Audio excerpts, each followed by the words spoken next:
Всем привет, меня зовут Василий Шевелилкин, актер театра и кино, педагог в театральной студии «Этюд», арт-пространство «Камин», где мы сегодня находимся.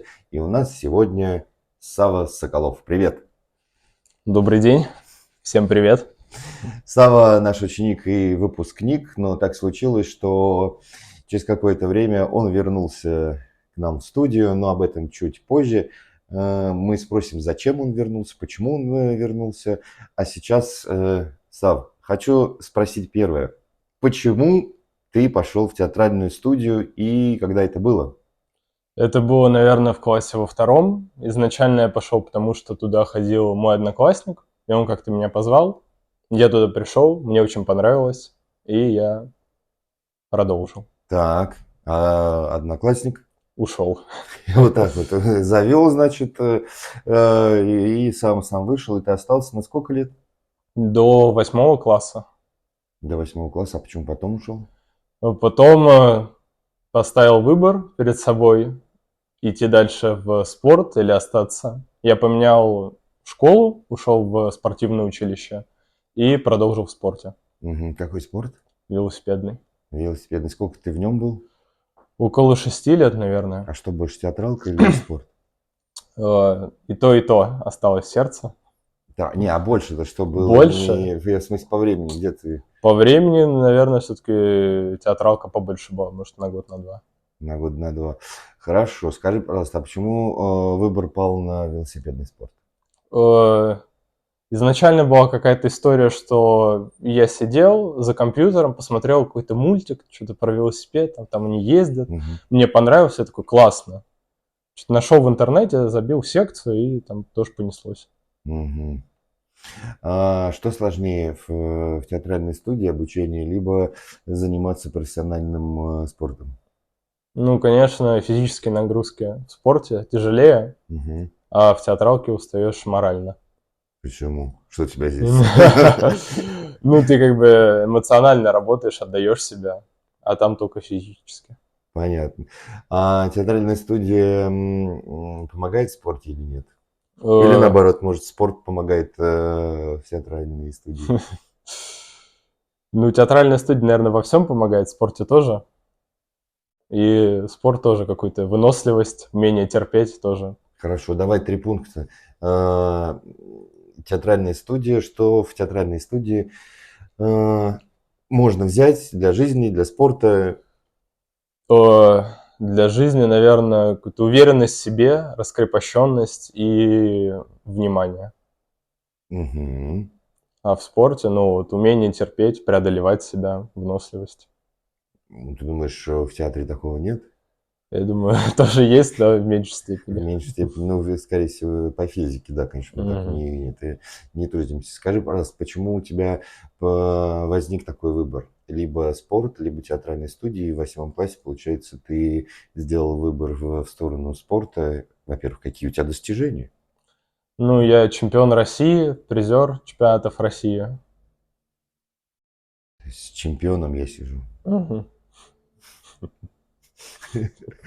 Хорошо, ладно. И почему все-таки ты потом где-то в 8 классе сделал выбор больше на спорт? Потому что что, больше времени надо уделять? Ну да, да, хотелось прогрессировать. То есть было 3 раза в неделю, потом 4 раза в неделю тренировки, потом 5. Мгм, Потом я через 2 года после этого уже перешел в спортивное училище, там были 2 тренировки в день. мгм. Вот, то есть постоянно Ну, все наверное, у тебя серьезнее, еще и серьезнее. какие-нибудь сборы были. Ну да, да, то есть я уезжал на месяц, на полтора, летом тоже постоянно уезжал. Мгм. Хорошо. То есть получается следующее. Есть театральная студия, это все-таки как доп. Образование у тебя было, да? А с спорта это уже профессиональное. И, соответственно, ты больше пошел в профессию спортивную. Ну да, я планировал изначально, что будет так, получилось немного по-другому. Хорошо. А театральная студия дает возможности, помимо творчества, какие еще вещи? Ну, там, я не знаю, завести друзей, ну, понятно, там Э, раскрепощение, умение говорить. Кстати, а ты эти ораторские-то делал, не как-то чтецкие работы? Нет, я не участвовал ни в каких конкурсах, ничего не читал, ничего не учил. А Ну, на фестиваль ты ездил? на фестивале ездил только, ну, вот со спектаклями вместе со всеми. Ну всем коллективом. То есть Да-да-да, индивидуальных индивидуально ничего. не было. Я понял. Так, ну ладно, и прошло время, и что со спортом? Со спортом все, я закончил. А что так? Ну, по многим причинам. Это отсутствие перспективы, там, творческие разногласия с тренером, механические травмы. Какие у вас там творческие разногласия? Какое творчество может быть? Ну, то есть хотелось какого-то... Ну, ты уже вырастаешь, становишься там почти взрослым, 18 лет. Хочется какого-то диалога, взаимного уважения, что-то в этом. А у нас такого не было. Была какая-то старая советская система, где тренер – это царь и бог, а ты Так. просто инструмент. Но в современном спорте так не работает. И хотелось уйти в современность, всегда хотелось расти, мировой уровень, а тебе говорили, какой мировой уровень? Ты сначала выиграл вот первенство в Москве, в России, а что тебе туда смотреть? Ну, Сав, ну это же тоже такой односторонний, с твоей стороны. Мы не можем послушать другой стороны. Мы не можем послушать с другой стороны, но тысячи поколений до меня, 2004-го, 2003 года рождения, все было точно так же, как у меня. Они все вырастали и уходили, потому что не видели перспективы, не видели развития, гробили свое здоровье. Поэтому это не только мои слова, а общего большинства. Хорошо, тогда такой вопрос. А вот из этого большинства были какие-то единицы, которые пошли дальше? Ну, может быть, один там какой-то там человек раз и... Ну, был один человек, который до сих пор гоняется, ему уже там 30 с чем-то лет, но он сын олимпийского чемпиона. И это дает тебе что-то. А вот прям таких обычных парней, они до 23, до 24 лет это полный максимум, никакого. Максимум, Да. А потом спортивный институт и, скорее всего, Ну да, как бы ты также заканчиваешь и все. уходят в тренеры, наверное, да? Чтобы... Либо в любительский спорт. А что такое любительский спорт? Ну, есть профессиональный спорт с федерацией, а есть любительский. А ты в каком был? Профессиональный. Ну, я и думаю, да. Ладно. И получается у тебя... Ну, это такая огромная тема, конечно, про спорт. И я знаю, что сейчас, если мы дальше пойдем, то ты еще больше будешь заводиться, потому что все-таки это большая часть твоей жизни. Значит, спортом по каким-то разным причинам ты решил закончить. И вернулся к нам в театральную студию. Скажи, вот этот переход от вот закончил и пришел в театральную студию. Сколько у тебя был этот период? Период, наверное, где-то чуть больше полугода. То есть я приходил весной на весенний показ, посмотрел, мне тоже ностальгия пошла, вот. Потом летом я со спортом закончил, и вот сейчас где-то весной пришел. Почему чуть больше года что ты делал? Я отдыхал. Это так называется? Да, это так называется. То есть ты отдыхал или что-то еще? Ну, в общем, ничего. Просто отдыхал от всего. А почему именно опять в театральную? Я не знаю.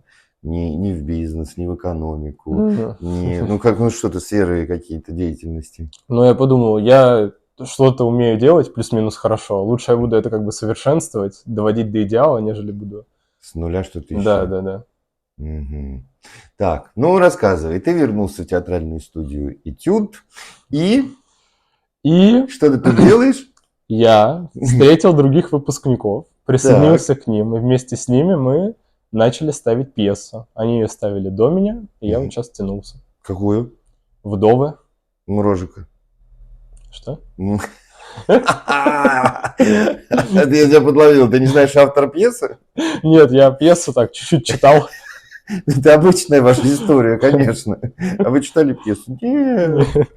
Ну, Сам, Мрожик, «Вдовы». Ну, ты прочитай от начала до конца. Историю. Я хорошо полностью прочитаю. Вот так вот. Так и работаем.